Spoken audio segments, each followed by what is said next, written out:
કતારગામ વિસ્તાર સામે આવેલા ભૂતિયા ડિમોલિશનના વિવાદ બાદ હવે સુરત મહાનગરપાલિકા હરકતમાં આવી છે અને સમગ્ર મામલે સત્તાવાર તપાસ શરૂ કરવામાં આવી છે। આ વિવાદ વચ્ચે સ્ટેન્ડિંગ ચેરમેન રાજન પટેલે સ્પષ્ટતા આપતા જણાવ્યું છે કે પાલિકા દ્વારા કોઈ ડિમોલિશન કરવામાં આવ્યું નથી, માત્ર ડિમાર્કેશન માટેની કાર્યવાહી કરવામાં આવી હતી। કતારગામ વિસ્તારમાં ડિમોલિશન થયું કે નહીં તે મુદ્દે સ્થાનિકોમાં ચર્ચાનો માહોલ ગરમાયો છે।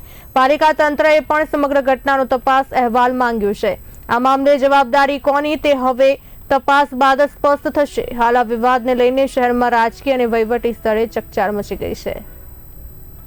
તરફથી જ આ જાણકારી મળેલી હતી કે નાસિરનગરમાં ડિમોલિશન થયું છે। મેં પ્રાથમિક તપાસ કરાવી છે તો એવું જાણવા મળ્યું છે કે લગભગ 1980માં લાઇન દોરી કોર્પોરેશન દ્વારા મૂકવામાં આવી હતી અને કોર્પોરેશને ડિમાર્કેશન માટે પોલીસમાં બંદોબસ્ત માગેલો હતો। તો ડિમોલિશન કઈ રીતે થયું આખું? ડિમોલિશનમાં કોર્પોરેશનનો કોઈ રોલ જ નથી। હું એ જ કહું છું, કોર્પોરેશને ફક્ત ને ફક્ત ડિમાર્કેશન માટે જ કાર્યવાહી કરી છે। તો આ ડિમોલિશન કરી કોણ ગયું છે? હવે એ તો તપાસનો વિષય છે અને મ્યુનિસિપલ કમિશનર શ્રીને મેં આ બાબતે સૂચના આપી છે કે આ ડિમોલિશન કઈ રીતે થયું તેનો વિગતવાર રિપોર્ટ મને આપવામાં આવે। કેટલી ગંભીર બાબત કે પોલીસ ફરિયાદ થશે આમાં?